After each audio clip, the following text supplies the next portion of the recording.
Il était un peu plus de 5 heures du matin, lorsque la brume descendit, épaisse et laiteuse, sur les collines du Dorset.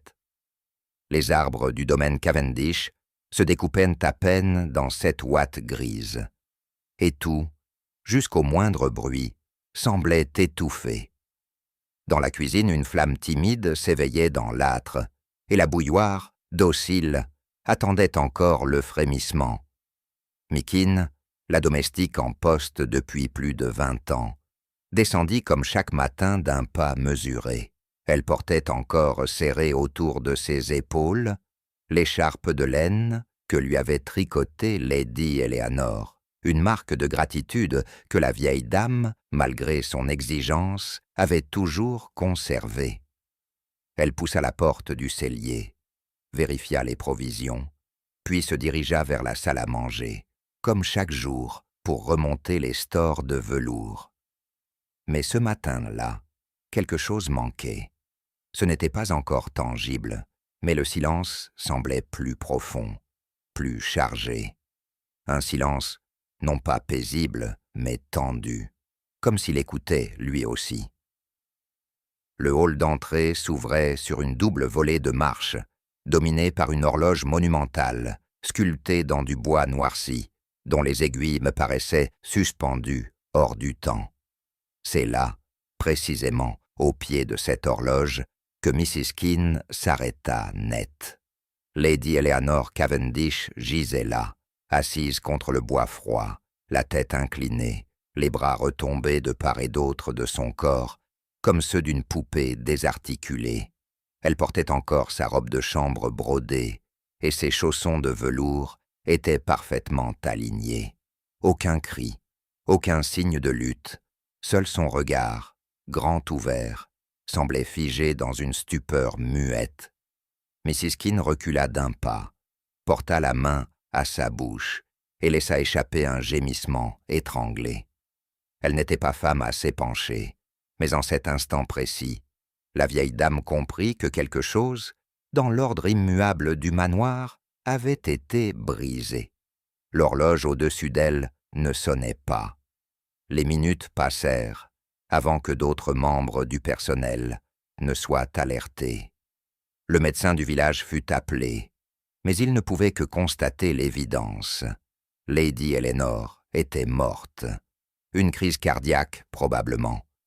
Rien ne semblait troubler la scène, sinon l'absence du son attendu.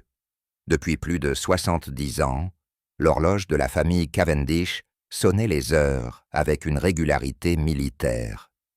À 6 heures précises, ces carillons tintaient, cristallins, dans tout le manoir, marquant le début du service, la mise en route des cuisines, le lever discret de la maisonnée. Ce matin-là, aucun carillon. Mrs. Keene, en s'approchant un peu plus, remarqua que les aiguilles étaient bloquées à 5h48. Le mécanisme semblait intact, la pendule, d'ailleurs, émettait encore un faible tic-tac, presque nerveux, comme si elle tentait en vain de reprendre son souffle. Le majordome, M. Flint, examina la clé de remontage. Rien n'indiquait un dérèglement mécanique. Et pourtant, jamais depuis un demi-siècle, le manoir n'avait connu un matin sans son signal sonore. Cette absence devint, en quelques heures, un sujet de chuchotement autant que la mort elle-même. Un manoir privé de son horloge, c'était une mémoire privée de sa voix. Et dans un endroit comme celui-ci, la mémoire ne pardonne pas. Ce que je ressentis en posant le pied, quelques heures plus tard, dans le vestibule du domaine Cavendish, n'était pas seulement le froid du marbre ou l'humidité suspendue dans l'air. C'était une tension, presque imperceptible, qui semblait hanter chaque moulure, chaque tapis épais, chaque cadre incliné d'un demi-degré sur les murs. Le manoir n'avait pas seulement perdu sa maîtresse. Il avait, pour la première fois depuis des générations, perdu son rythme, et avec lui, peut-être, un peu de sa raison. Ce n'était que le début, et nous étions encore loin de comprendre ce qui, cette nuit-là, n'avait pas sonné. Je me souviens avec netteté du moment où la lettre me parvint. L'enveloppe, épaisse et d'un blanc jauni, portait le cachet de Cavendish Hall, un nom que je n'avais pas entendu depuis des années. Elle émanait de Bertram Cavendish, un ancien camarade de régiment que j'avais connu dans les Flandres. Son écriture, d'une main sèche et droite, trahissait une retenue familière chez ceux que l'on éduque à ne jamais montrer la moindre faiblesse. Il me priait, avec une certaine urgence voilée, de venir au plus vite.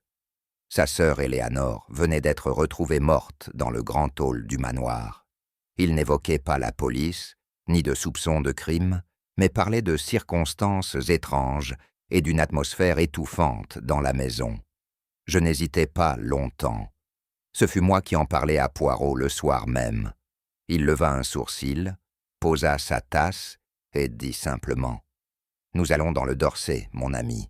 Il y a là-bas une pendule qui a cessé de parler. » Le trajet depuis Londres jusqu'au village de Milcombe, aux abords du domaine Cavendish, se déroula dans un silence feutré, ponctué seulement par le murmure du train et les réflexions murmurées de mon compagnon. Poirot, installé face à moi, examinait minutieusement le papier à lettres de Bertram, y décelant une tension invisible, une sorte d'angoisse contenue entre les lignes. « Vous voyez, Hastings, me dit-il tout à coup, un homme de cette classe sociale n'écrit pas. Elle est tombée au pied de l'horloge, sans y mettre un poids. Pourquoi mentionner précisément l'horloge? Pourquoi pas simplement dans le hall? Il y a là un symbole, un signal. » Je hochai la tête, songeur. Le souvenir de la voix grave et calme de Bertram me revint, ainsi que celle, plus délicate et toujours un peu lointaine, de Lady Éléanore. Le brouillard du matin s'épaississait à mesure que nous approchions. Poirot, lui, se redressait. L'affaire, manifestement, commençait déjà dans son esprit. Lorsque nous descendîmes de voiture devant le portail de Cavendish Hall, le vent semblait porter avec lui les échos d'un autre temps. La façade sévère, d'une pierre grise et nue, surplombait un parc figé par le gel. Tout respirait une grandeur désormais endormie, un monde qui refusait de s'avouer terminé. À l'intérieur, le hall nous accueillit dans un silence étrange. Le parquet grinçait légèrement sous nos pas, et l'odeur persistante de cire et de feu, éteint, flottait dans l'air.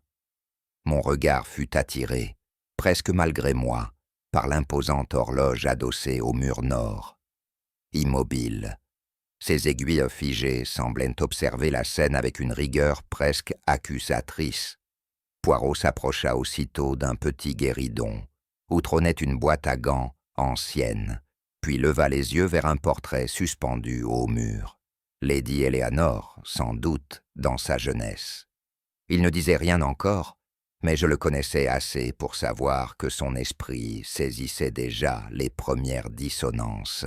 « Il y a ici quelque chose de mal accordé, » murmura-t-il enfin. « Les objets, ils se taisent trop. » Et moi, sans que je sache pourquoi, je sentis le froid me gagner, au-delà de la simple température ambiante. Le médecin local, un certain docteur Llewellyn, nous accueillit dans le salon secondaire, où le corps de Lady Eleanor avait été provisoirement installé. Le visage de la défunte, apaisé en apparence, conservait pourtant une expression que je ne parvenais pas à définir. Ni douleur, ni surprise, mais quelque chose de suspendu, comme si elle avait voulu dire un mot, et n'en avait pas eu le temps. Poirot s'agenouilla avec soin, puis observa longuement le cou de la vieille dame. Il ne prononça d'abord pas un mot. Son regard se fit précis, calculateur. Il tendit la main vers le col de la robe de chambre, puis l'écarta doucement. « Hastings, approchez, je vous prie. » Je me penchai. À première vue, rien ne me frappa. Mais en y regardant de plus près, je distinguai une trace ténue, presque effacée, une poudre beige, très fine, juste sous l'angle de la mâchoire. Voilà qui n'est pas une ombre naturelle, dit Poirot. Ce n'est pas non plus du maquillage, et si l'on m'avait parlé d'un décès paisible, je pourrais l'accepter. Si cette pendule, là-bas, n'avait pas choisi ce matin pour se taire. Il se releva. Cette affaire, mon ami, refuse la simplicité. Nous étions seuls, plus tard, dans une petite pièce que les domestiques appelaient le boudoir de feu. Le foyer était froid, mais je parlais à voix basse, comme si Lady Eleanor pouvait encore entendre.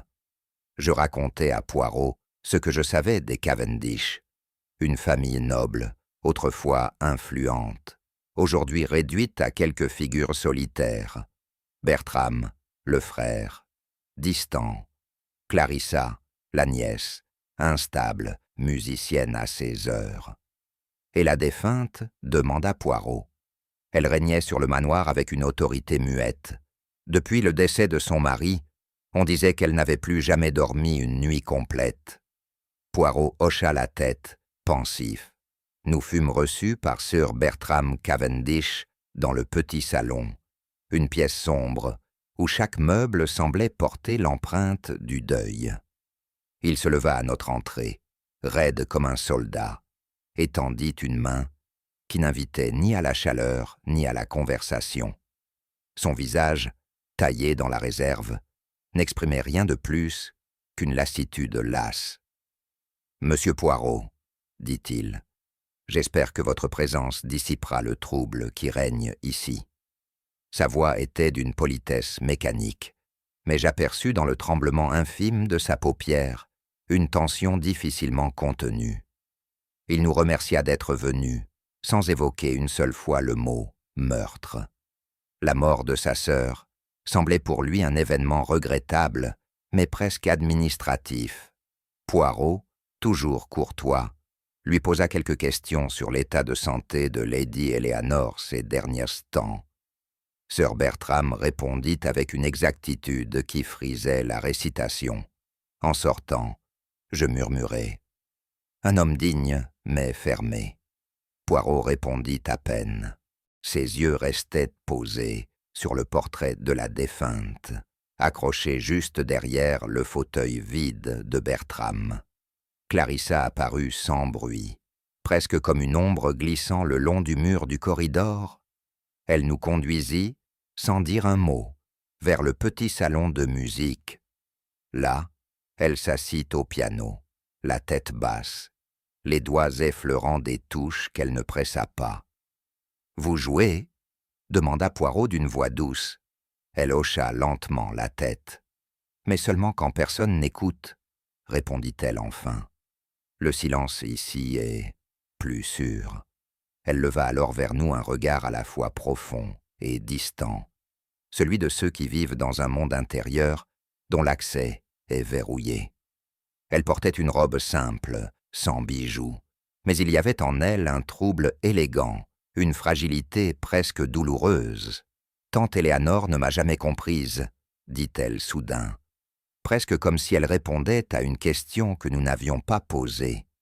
Elle voulait des formes et des règles, moi, je voulais juste entendre ma propre voix. Poirot s'inclina légèrement, respectueux. « Mademoiselle, parfois, les voix les plus sincères ne trouvent d'écho que dans le silence. » Et Clarissa, sans un mot de plus, posa ses mains sur les touches et joua un accord suspendu, déchirant et beau. Nous rencontrâmes le docteur Llewellyn dans la bibliothèque, où il s'était enfermé avec un carnet de notes qu'il referma précipitamment à notre arrivée. Petit homme nerveux, au regard fuyant. Il avait le geste lent des médecins qui mesurent leurs paroles autant que leurs diagnostics. « Une fin paisible, dit-il, sans détour. Une crise, peut-être un petit accident vasculaire. L'âge, vous comprenez. Une fin paisible, sans carillon, fit Poirot, son regard posé sur les étagères. Le docteur ne répondit pas immédiatement. Il ajusta ses lunettes et parla du cœur fragile de Lady Eleanor, de son sommeil agité, des médicaments qu'elle refusait souvent de prendre. Elle était difficile, reconnut-il, très attachée à ses habitudes, à cette horloge en particulier. Elle disait que tant qu'elle sonnait, elle n'était pas seule. Poirot hocha lentement la tête. « Et vous l'avez examinée ?»« Bien sûr, immédiatement. Aucun signe de lutte, pas de blessure, rien de suspect, je vous assure. » Mais dans le silence qui suivit, je sentis que quelque chose clochait. Le regard de Poirot s'était figé, non sur le docteur, mais sur la canne qu'il tenait entre ses doigts. Une canne qui ne semblait guère avoir servi à marcher. Madame Dalrymple nous reçut dans ses appartements personnels, un lieu d'un ordre méticuleux, presque militaire. Elle portait encore son tablier brodé, malgré l'heure avancée, et son chignon était si serré qu'on aurait pu y suspendre un trousseau de clés. Lady Eleanor avait des principes, dit-elle d'un ton droit, et je les partageais. Tout devait être à sa place. Poirot s'assit sans mot dire, observant les cadres alignés avec obsession sur le meuble en face de lui. Puis il aperçut, posé près de la lampe à huile, un petit carnet noir, fermé par un élastique. « Vos notes ?» demanda-t-il avec ce sourire modeste qu'il utilisait si bien. « Rien d'important, juste des tâches domestiques, des horaires de repas. » Il tendit la main. Elle hésita un instant, mais finit par le lui donner. Il le feuilleta lentement. À l'intérieur, rien que des colonnes, des horaires, mais aussi quelques initiales énigmatiques en marge, répétées plusieurs fois « C. » « Je suppose que cela n'a pas d'importance non plus » demanda Poirot. Elle pinça les lèvres. « Je ne me mêle pas des affaires de la famille, sauf quand elles salissent les draps. » Nous croisâmes le jardinier dans la cour arrière. C'était un homme massif, au visage fermé, et au regard d'une intensité troublante. Il ne parlait pas. On nous avait dit qu'il avait perdu l'usage de la parole, après une crise survenue quelques années plus tôt. Mais ses yeux, eux, parlaient. Poirot l'observa un long moment. Il ne dit rien non plus. Il se contenta d'indiquer du doigt l'étang, au fond du parc, puis l'horloge, dont le carillon avait été bâillonné. Le jardinier acquiesça lentement. Il porta la main à sa bouche, puis au cœur, comme pour désigner la douleur ou un serment. Il a vu, Hastings. Il ne peut plus parler, mais il a vu, murmura Poirot. Je restais silencieux. L'homme semblait porter sur ses épaules non seulement le poids du jardin, mais aussi celui d'un secret qui dépassait les mots. En remontant vers nos chambres, le silence du manoir devint presque pesant. Même les planchers semblaient hésiter à craquer sous nos pas. Je me surpris à jeter des regards vers les coins sombres, les tentures, les tableaux. Poirot marchait devant moi, les mains croisées, dans le dos. Il s'arrêta au pied de l'escalier, leva la tête, puis dit doucement, presque pour lui-même, « Ce manoir est une cage, mon ami. Pas pour enfermer, mais pour garder dedans ce que personne ne veut regarder en face. » Et en cet instant, j'eus la sensation que les murs eux-mêmes nous écoutaient.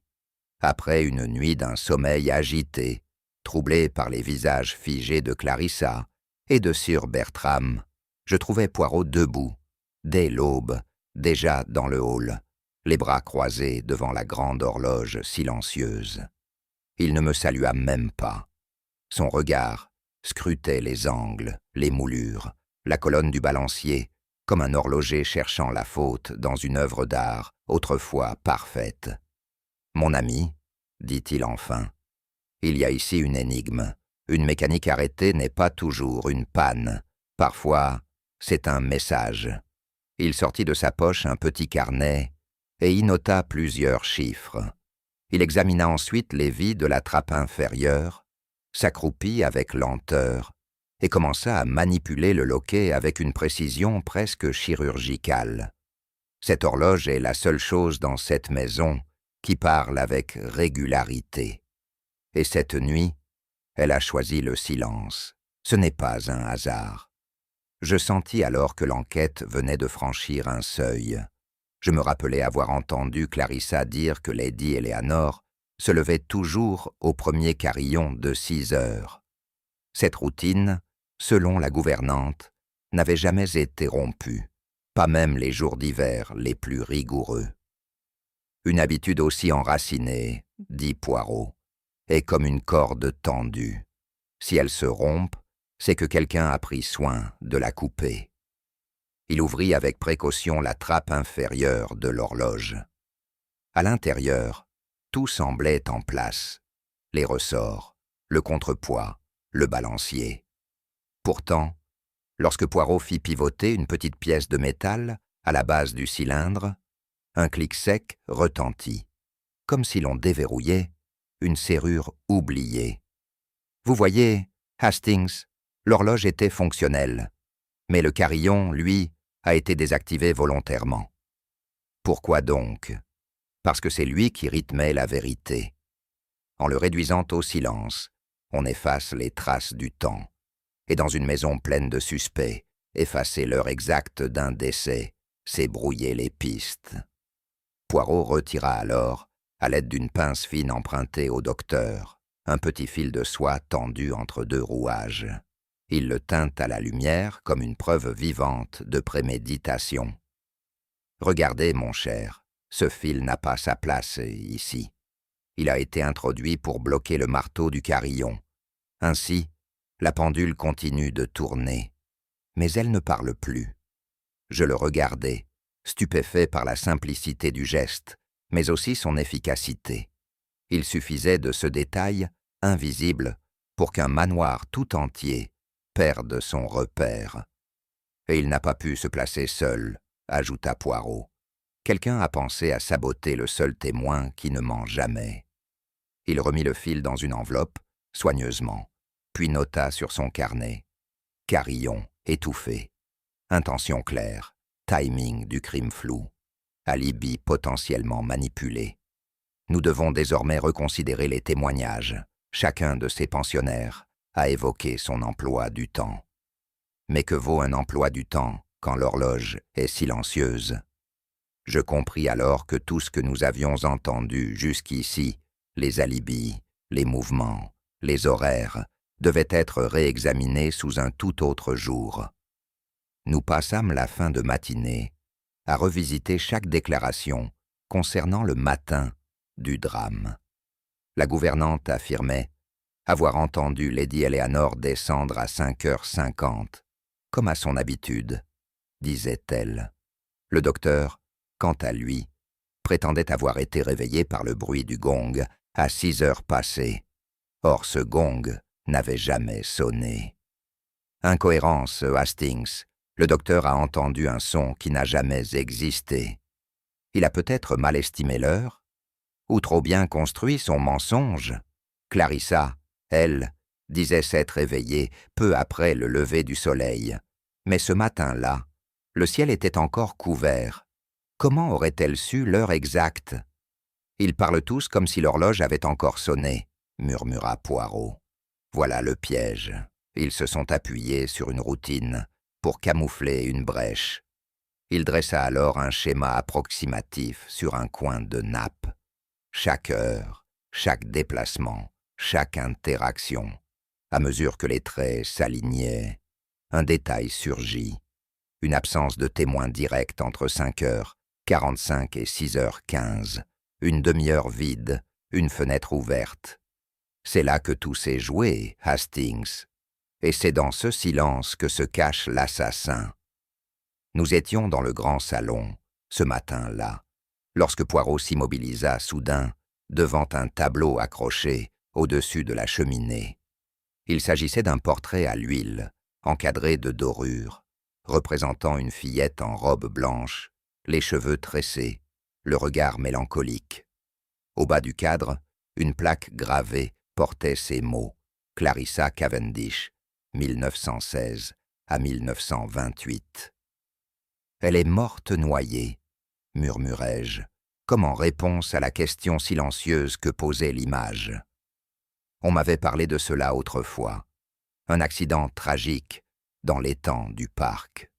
Poirot, les mains croisées derrière le dos, demeura silencieux un long moment. « Curieux, dit-il enfin. C'est un visage qui ressemble beaucoup trop. » Je fronçai les sourcils. Il ajouta, presque à voix basse, « Cette Clarissa, Hastings, n'est-elle pas le reflet exact de celle qui hante aujourd'hui les couloirs ?» Je compris alors qu'il ne parlait pas d'une ressemblance familiale. Il parlait d'un écho, un portrait figé dans le passé et un fantôme vivant, habillé de silence et de musique. Et dans ce salon poussiéreux, un doute naquit, subtil, mais tenace. L'après-midi, Poirot me demanda de l'accompagner dans le parc. Le froid était mordant, mais il semblait guidé par une intuition que rien ne pouvait ralentir. Nous marchâmes jusqu'à l'étang, cette nappe d'eau sombre et paisible qui bordait la propriété. Là, nous aperçûmes le jardinier, penché sur une brouette pleine de feuilles mortes. Poirot l'aborda avec respect, puis, d'un geste, lui montra le plan d'eau.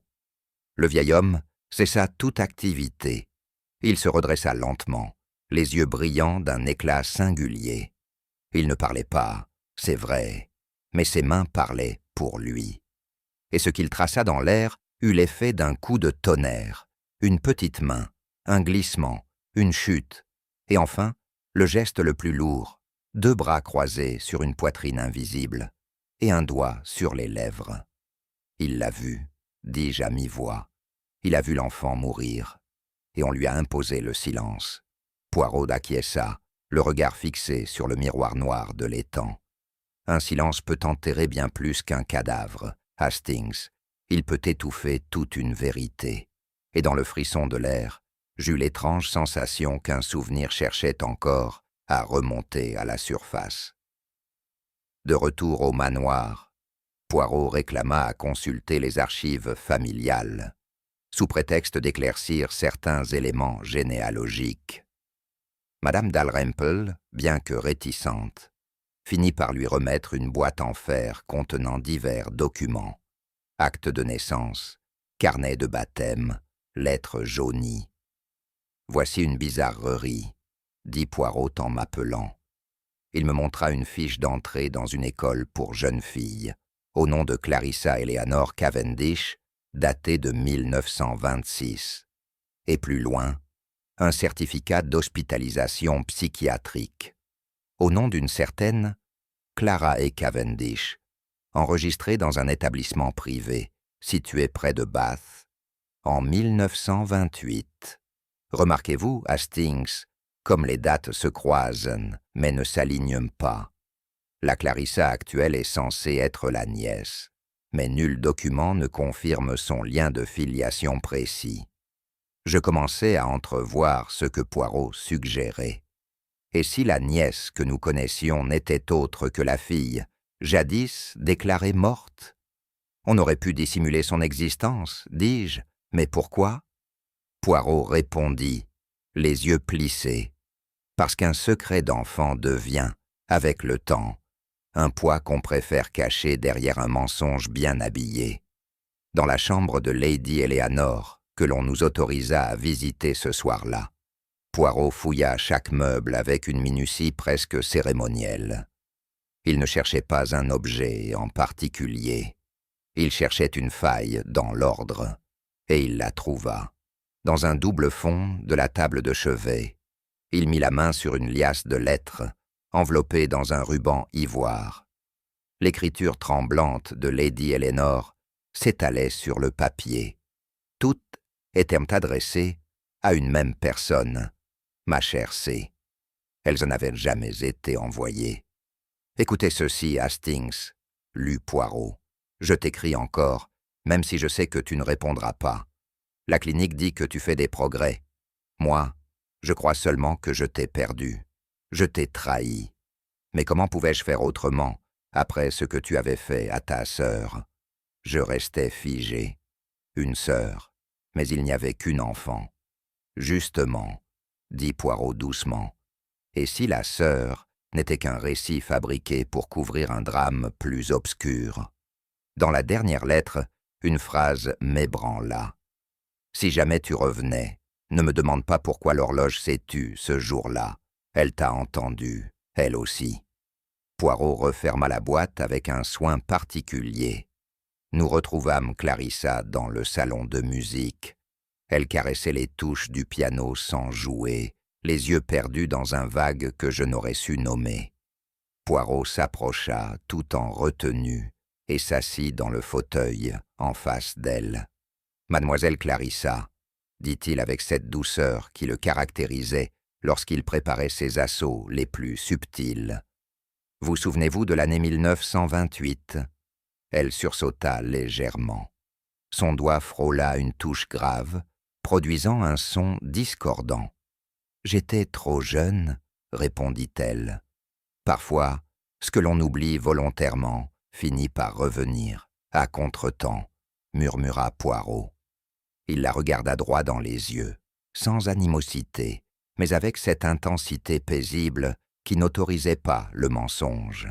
Elle se leva brusquement.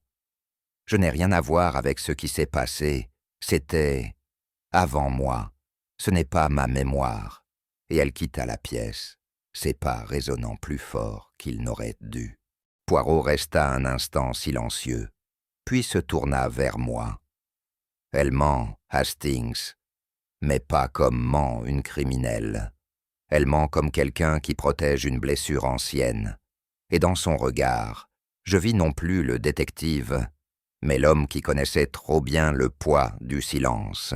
Ce fut le hasard, ou peut-être mon instinct de soldat mal recyclé en détective, qui me conduisit jusqu'à la cabane du jardinier.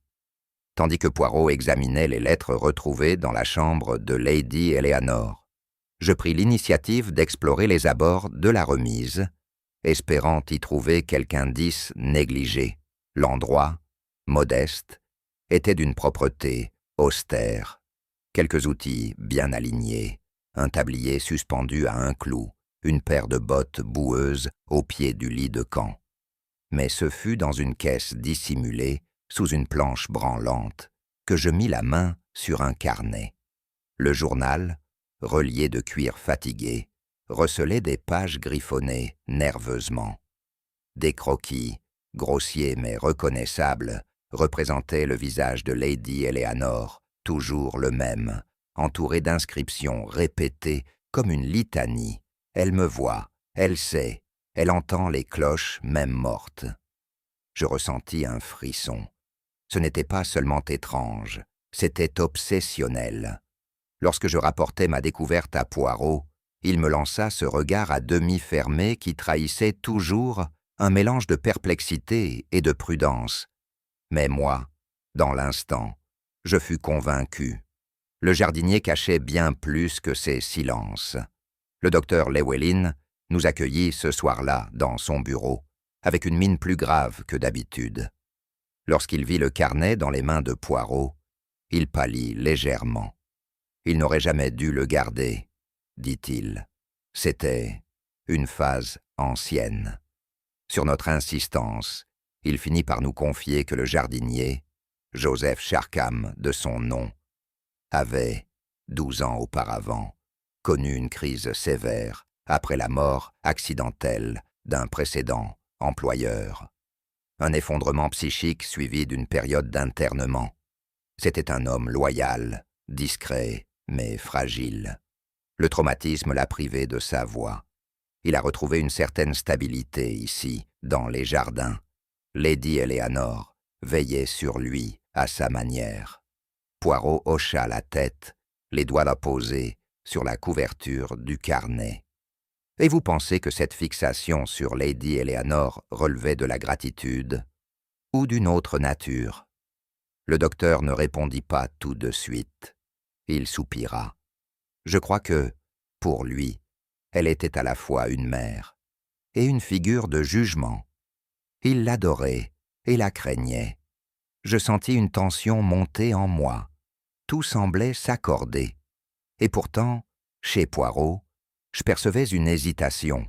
Je ne pus contenir plus longtemps mon impatience.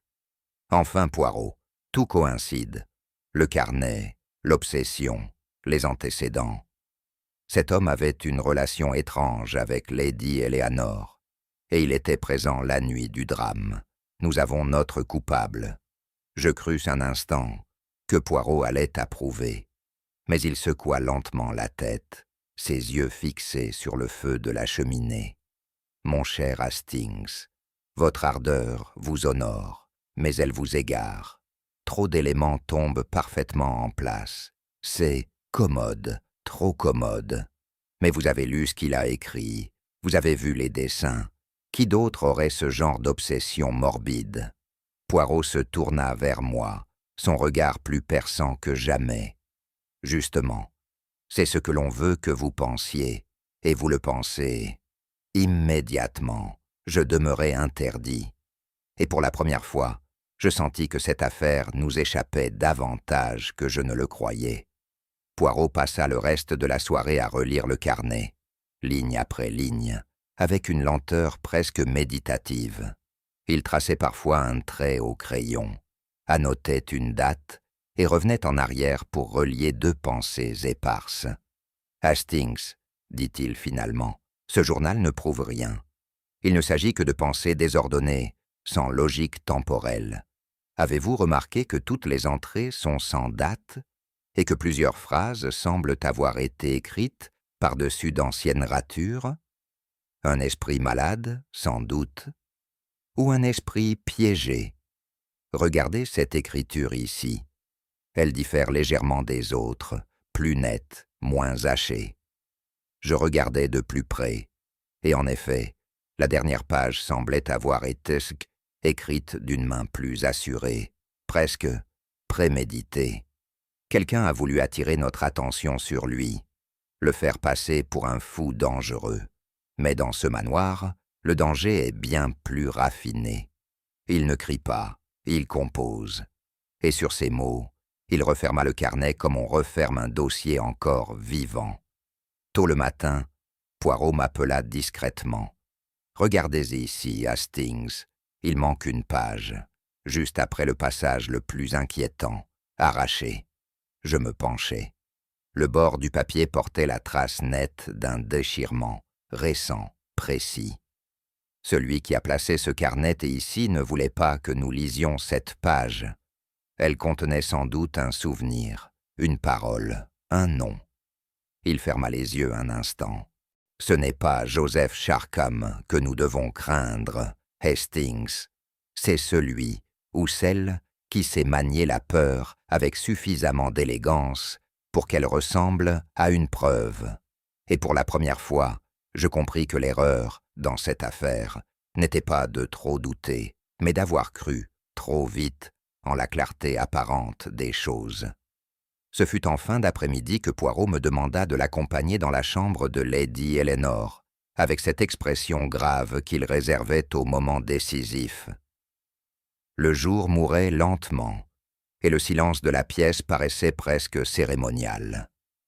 Il se dirigea vers le secrétaire, un meuble ancien aux tiroirs multiples, dont certains étaient ou vides, d'autres encombrés de lettres sans importance. Mais Poirot ne cherchait pas au hasard. Il tapota la paroi intérieure du dernier tiroir à gauche, fronça les sourcils, puis inséra discrètement la lame de son coupe-papier entre deux planches. Un cliquetis sec se fit entendre. Derrière le panneau pivotant se trouvait une petite cavité doublée de soie, où reposait un paquet soigneusement enveloppé dans une mousseline, pâlie par le temps. Ce tiroir, dit Poirot d'une voix basse, n'était pas destiné à cacher de l'argent, mais un cœur. Il déplia lentement le tissu, révélant un objet qui, dès l'instant où je l'aperçus, me fit frémir. Le médaillon, petit et délicat, avait la forme d'une cloche stylisée, finement ciselée, suspendue à une chaîne d'argent noircie. Il portait une gravure presque effacée sur le flanc. « Ad vitam », lut Poirot à mi-voix. « Pour la vie ». Il ouvrit l'objet avec une précaution presque sacrée, comme s'il s'attendait à déranger quelque chose de vivant. À l'intérieur, deux mèches de cheveux étaient lovées l'une contre l'autre, attachées par un fil doré. L'une, châtain clair, presque blonde, rappelait le portrait de la jeune Clarissa. L'autre, plus foncée, semblait appartenir à une femme adulte. Le tout était disposé avec une minutie bouleversante, comme un talisman assemblé dans le chagrin. « Deux âmes, deux pertes », murmura Poirot, une mère, un enfant. Il referma le médaillon, puis le fit tourner doucement entre ses doigts. « Ce n'est pas un bijou de deuil ordinaire, Hastings, c'est un objet de rituel. Il ne décorait pas, il servait. Il accompagnait les carillons du matin, il témoignait. Je compris alors que cette petite cloche n'était pas qu'un symbole. Elle rythmait le souvenir, chaque jour, comme une liturgie silencieuse. Et si quelqu'un voulait blesser Lady Eleanor, dit Poirot lentement, il lui suffisait de faire taire ce médaillon, par l'horloge elle-même. Assis près du lit de Lady Eleanor, Poirot demeura longtemps silencieux, le médaillon entre les doigts. Il le regardait non comme une preuve, mais comme un chaînon manquant. Chaque matin, dit-il, Lady Eleanor écoutait les carillons. Ce n'était pas une habitude. C'était une communion, une façon de parler à sa fille disparue, de lui dire qu'elle ne l'oubliait pas. Il leva les yeux vers moi. En étouffant le carillon, Hastings, on n'a pas seulement créé une confusion temporelle, on a mutilé un geste sacré. J'eus un léger frisson. Cette affaire dépassait, je le sentais, la simple mécanique du crime. Elle entrait dans une dimension plus intime, plus douloureuse. Le meurtre, murmura Poirot, n'était pas prémédité au sens où vous l'entendez. Il fut provoqué par la rupture d'un rituel. Quelqu'un a touché au fil invisible qui reliait Lady Eleanor à son deuil, et ce fil s'est brisé.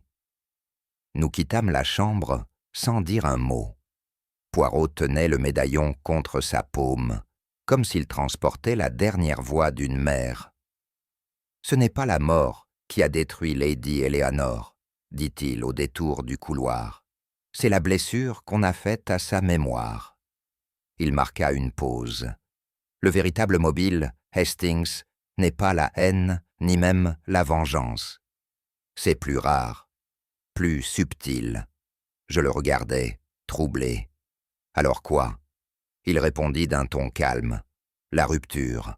On a rompu le seul fil auquel elle tenait encore. Et parfois, Hastings, cela suffit pour tuer. Ce fut un après-midi morose, tandis que la pluie tambourinait contre les vitres de la bibliothèque, que je me plongeais dans une vieille édition, reliée des poèmes de John Keats. Le volume, à la couverture craquelée et aux pages jaunies, semblait appartenir à une autre époque, un refuge silencieux au milieu du tumulte du manoir. Alors que mes doigts parcouraient distraitement le papier fragile, une enveloppe mince et jaunie glissa de l'intérieur du livre. Elle portait une écriture fine, tremblée, que je reconnus immédiatement comme celle de Lady Eleanor. Je l'ouvris avec précaution, conscient que je touchais là à un fragment intime. La lettre datée de la veille de sa mort était adressée à une certaine C, initiale mystérieuse. Dès les premières lignes, j'entendis dans ces mots un écho douloureux, comme si Lady Eleanor confiait enfin un secret trop longtemps enfermé. Je laissai la lettre reposer sur mes genoux, intrigué et un peu inquiet. Ce message pouvait bien être la clé que nous cherchions. Je lus lentement la lettre à voix basse, attentif à chaque mot, à chaque tournure. « Ma chère C, » commençait-elle, « le temps est venu de mettre à nu cette vérité que j'ai trop longtemps enfouie. Chaque jour passé, sans te revoir, a creusé un abîme entre nous. Mais je sais que ce secret ne peut plus être gardé. Je crains que le silence ne dévore ce qu'il reste de mon âme. » Lady Eleanor évoquait des blessures anciennes, des promesses brisées et des regrets amers. Elle parlait aussi d'une faute, d'un accident que le temps n'avait su effacer, et de la nécessité de réconcilier passé et présent. À mesure que je poursuivais ma lecture, le poids de ces mots me serrant la gorge, je comprenais qu'elle s'apprêtait à révéler un pain crucial de l'histoire familiale, une vérité que certains n'auraient voulu enterrer à jamais. Je levai les yeux vers Poirot, qui écoutait en silence, les lèvres pincées, absorbé par la gravité contenue dans cette confession écrite. Mais bientôt, mon regard s'arrêta sur une zone étrange. Le centre même de la lettre semblait avoir été effacé, non par le temps ou l'usure, mais volontairement, comme si une main anonyme avait dit sous l'encre avec précaution. Les mots, partiellement lisibles, laissaient entrevoir des fragments. La vérité sûre, ce que personne ne doit savoir, la nuit où tout a basculé. Cette disparition étrange m'inquiéta profondément. Quelqu'un avait eu accès à cette lettre avant nous et avait jugé bon d'en censurer une partie essentielle. Je sentis alors le regard de Poirot se durcir. « Hastings, dit-il doucement, ce qui est effacé est souvent plus lourd que ce qui est écrit. Ce silence, ce blanc, il a déjà été pensé, calculé. » Il passa les doigts sur le papier jauni, comme s'il essayait de ranimer une voix étouffée. Celui ou celle qui a fait cela voulait contrôler la vérité. Nous n'avons pas seulement affaire à un secret. Nous avons affaire à une guerre du silence. Poirot se leva, l'air grave. Ce n'est pas un simple hasard, Hastings. Quelqu'un a lu cette lettre, a compris son importance et a décidé que certaines paroles ne devaient pas sortir de cette maison. Il soupira. Le silence, dans cette affaire, n'est pas un manque de bruit, c'est un acte de violence. Je le suivis dans le corridor, réfléchissant aux implications. Qui avait intérêt à effacer ces mots? Et combien parmi les habitants du manoir avaient le courage ou la peur de tenir ce silence? De retour dans le bureau, Poirot dressa une liste méthodique des personnes ayant eu accès à la bibliothèque la veille du drame. Le majordome Flint, la gouvernante Dalrymple, le docteur Llewellyn et, bien sûr, Lady Eleanor elle-même. 3 suspects, Hastings, murmura-t-il en écrivant. Ce cercle rétréci, dis-je. Oui, mais c'est à nous d'éclairer ce qui se cache dans cette ombre. La vérité s'approche, mais elle n'a pas encore brisé le silence. Je sentis, pour la première fois depuis notre arrivée, que l'étau commençait à se refermer. Ce soir-là, Poirot fit convoquer l'ensemble des habitants du manoir dans la salle de musique.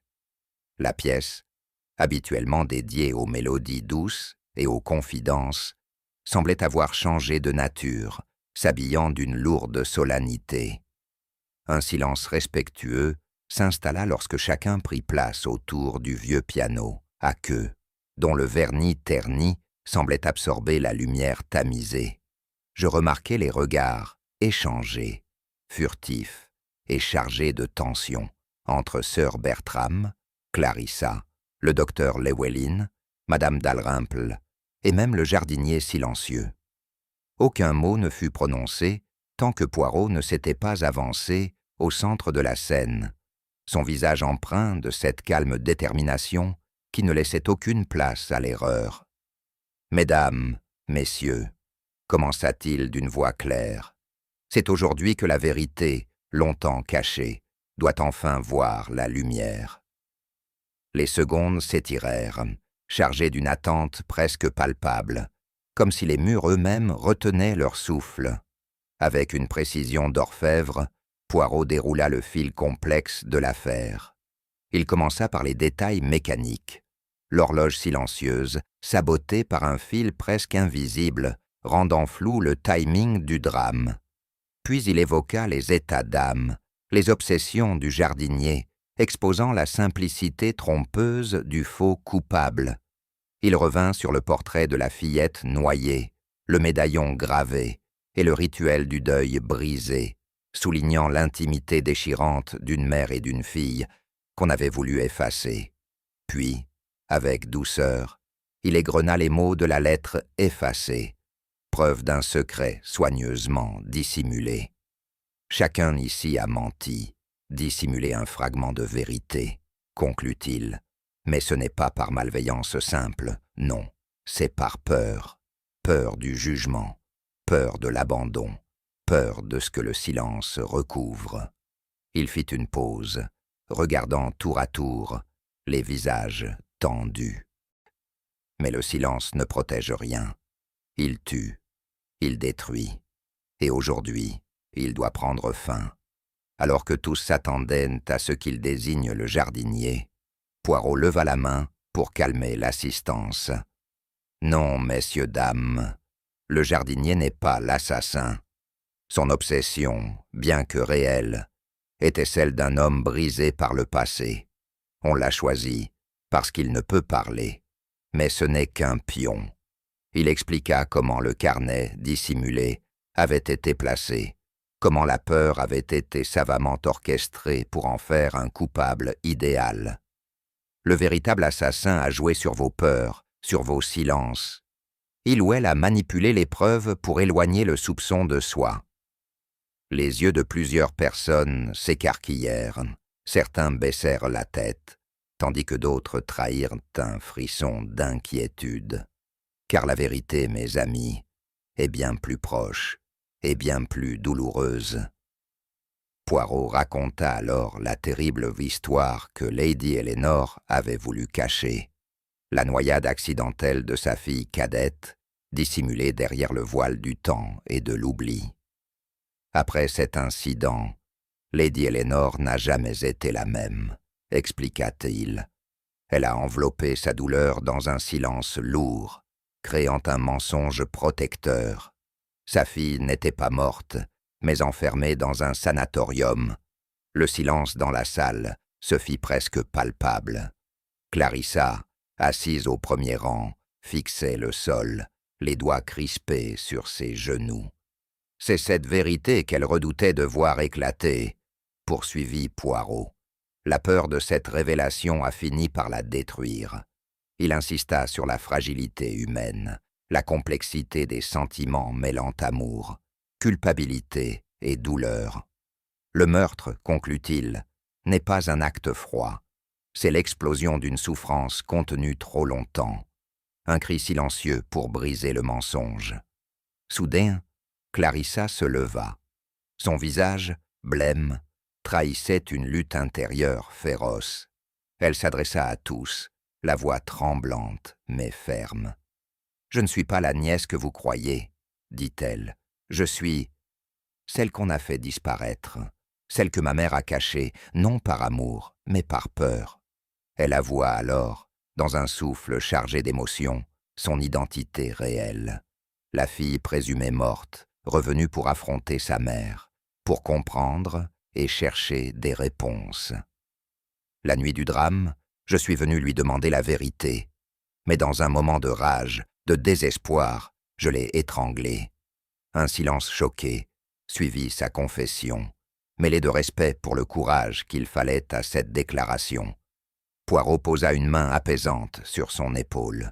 « La vérité est rarement douce, Clarissa, mais elle est nécessaire. » Alors que la salle demeurait figée dans cette révélation, Poirot s'adressa à l'assemblée d'une voix douce mais assurée. « Mes amis, la justice des hommes doit désormais faire son œuvre. Mais la justice que nous, humains, cherchons, ne se limite pas à la loi. Elle est aussi compassion, compréhension et surtout vérité. » Il fit une pause, ses yeux rencontrant ceux de chacun. « Clarissa est coupable, oui, mais elle est avant tout une victime de ce silence, de ce passé que nous avons tous préféré ignorer. » Il ajouta, avec cette sagesse qu'il avait acquise au fil des ans. « La vérité, même douloureuse, libère. Elle est la lumière dans l'obscurité. Et aujourd'hui, cette lumière a percé les ombres. » Puis, son regard se posa sur moi, et il murmura à voix basse.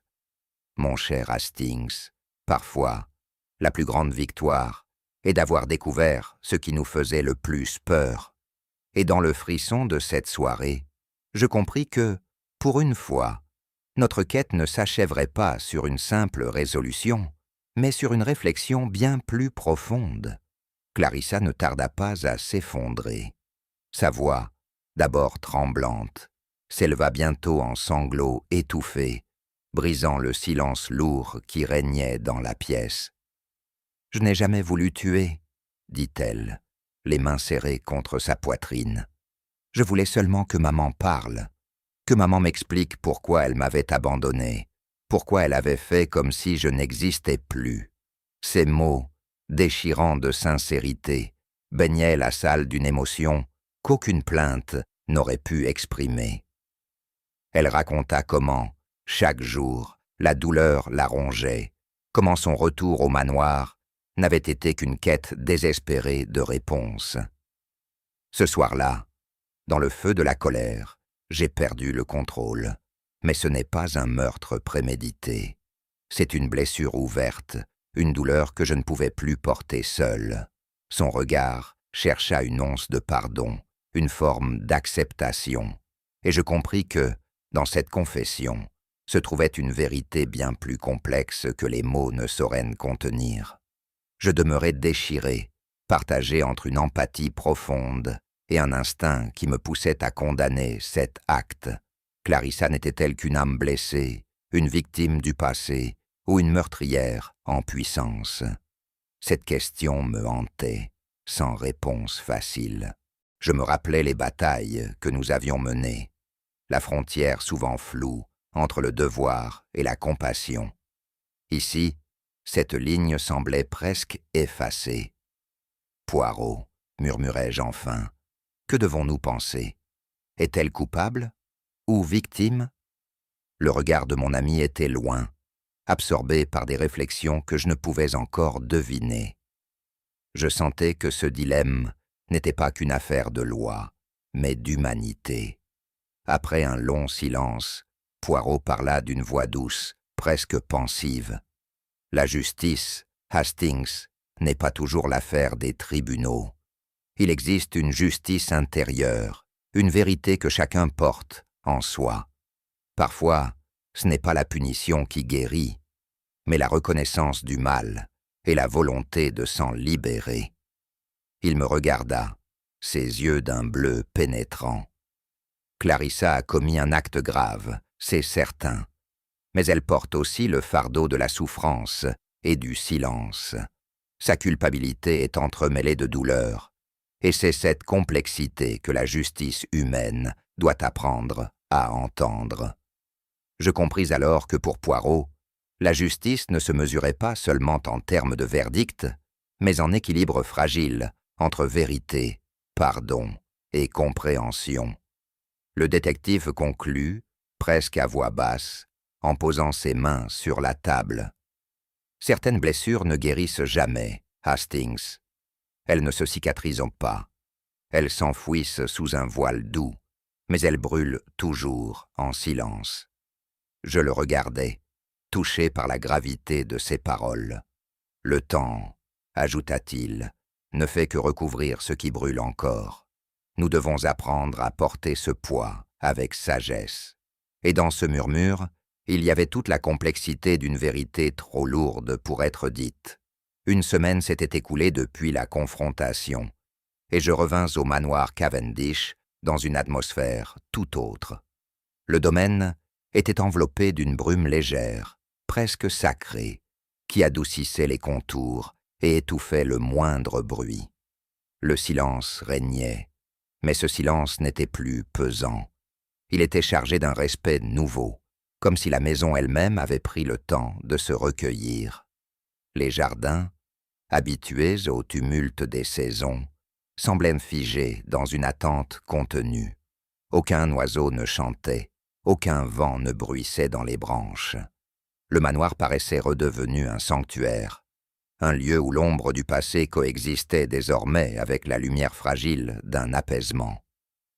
Je traversai le hall, encore marqué par les empreintes de cette histoire complexe, et je sentis, au fond de moi, que quelque chose avait changé, que les lourds secrets enfouis avaient enfin trouvé un chemin vers la clarté. Ce fut le matin suivant mon arrivée que le miracle se produisit. À 6 heures précises, les carillons de l'horloge monumentale retentirent, clairs et purs, brisant le silence qui s'était installé. Ce son familier, qui avait disparu le jour de la mort de Lady Eleanor, résonnait à nouveau dans les vastes corridors du manoir. Je me surpris à sourire, ému par ce retour à la normalité, ou du moins à ce que la normalité pouvait encore signifier ici. Pour Lady Eleanor, pour Clarissa, pour tous ceux qui avaient été pris dans ce drame, ces carillons semblaient être un hommage, une promesse silencieuse que le souvenir continuerait de vivre. Poirot, que je rejoignis près de la fenêtre, regardait le domaine baigné par la lumière naissante. « Le rituel était restauré, Hastings, dit-il doucement, et avec lui, une forme de paix. » Je compris que, malgré la douleur, malgré les blessures, le temps avait finalement trouvé un rythme à nouveau. Quelques jours plus tard, alors que je prenais le thé avec Poirot dans la salle de lecture, un courrier discret fut remis au détective. L'enveloppe portait le sceau d'une clinique spécialisée. Poirot la déplia lentement et lut le contenu en silence. Puis il me tendit la lettre. « Voici un message du médecin-chef, Hastings. Clarissa a été transférée dans un établissement où elle reçoit les soins adaptés à sa condition. Elle accepte désormais d'être appelée par son vrai prénom. » Je sentis une émotion contenue traverser le visage de Poirot, une rare touche de douceur. « Cela signifie qu'elle accepte enfin de faire face, dit-il. C'est le premier pas vers la guérison. » Cette nouvelle apportait un baume léger sur une affaire lourde de souffrance. La promesse d'un avenir où la vérité ne serait plus un fardeau, mais une clé.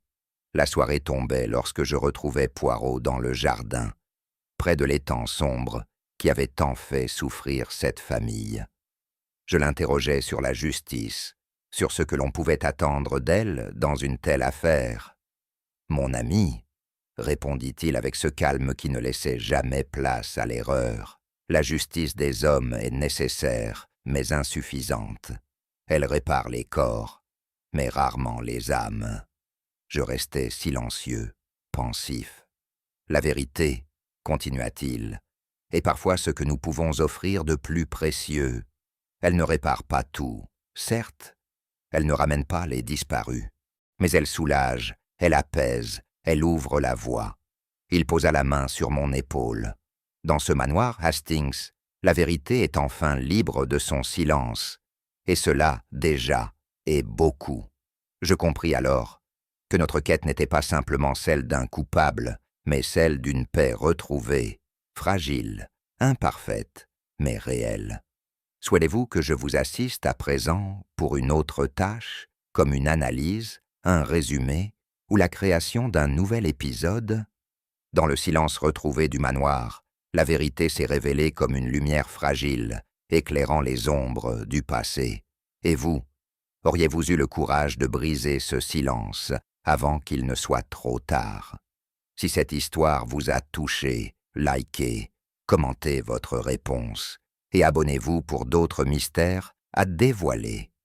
Car parfois, le plus profond des secrets n'est qu'un murmure que seule l'âme sait entendre.